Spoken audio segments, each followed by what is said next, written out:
าร่าทำคอลลาจค่ะว้าวนางน่าจะกำลังเริ่มทำอยู่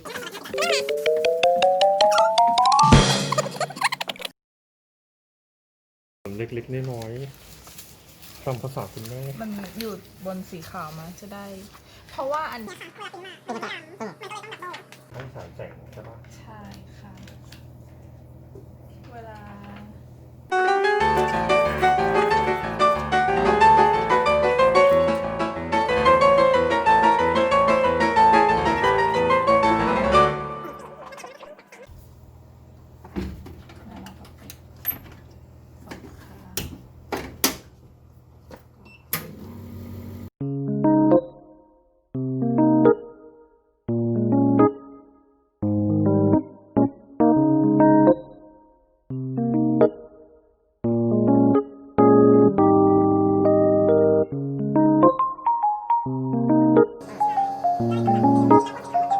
ภาวนาว่า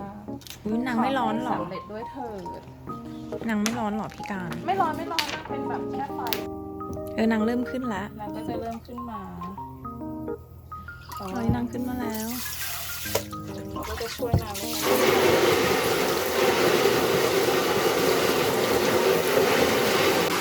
แล้วนี่ต้องรอแห้งก่อนนะใช่ค่ะเดี๋ยวก็ไปเป่าในตู้แล้วถ้าเกิดมันไม่ทะลุแล้วทำไงเราเนี่ยทำไมมีอุปกรณ์เสริมเป็นแบบลูกไม่ชอบตรงนี้ครูเป็นอะไรอย่างนี้ก็ปิดก็ล็อกดาวน์ปิดไปเปิดยังได้กลิ่นไหมนะน่าจะเปิดแล้วปะเปิดแล้วยังรีดได้เลย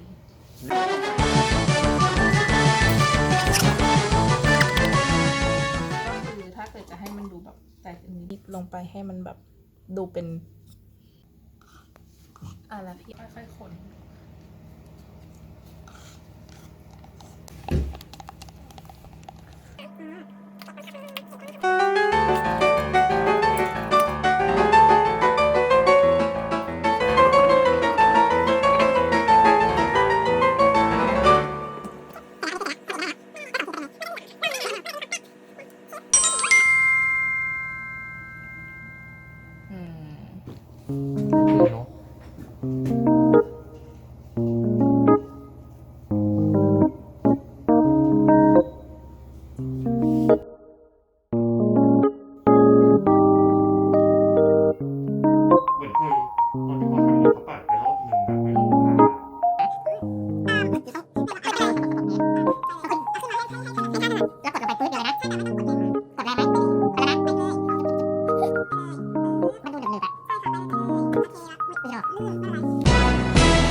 เพราะอันนี้ปาดหลายรอบหรือเปล่าวะ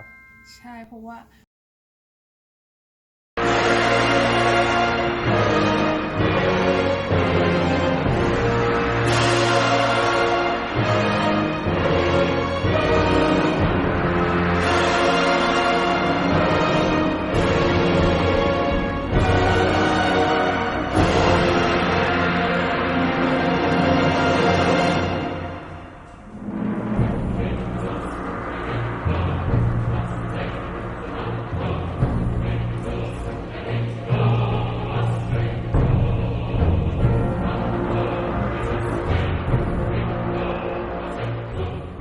เก่งมา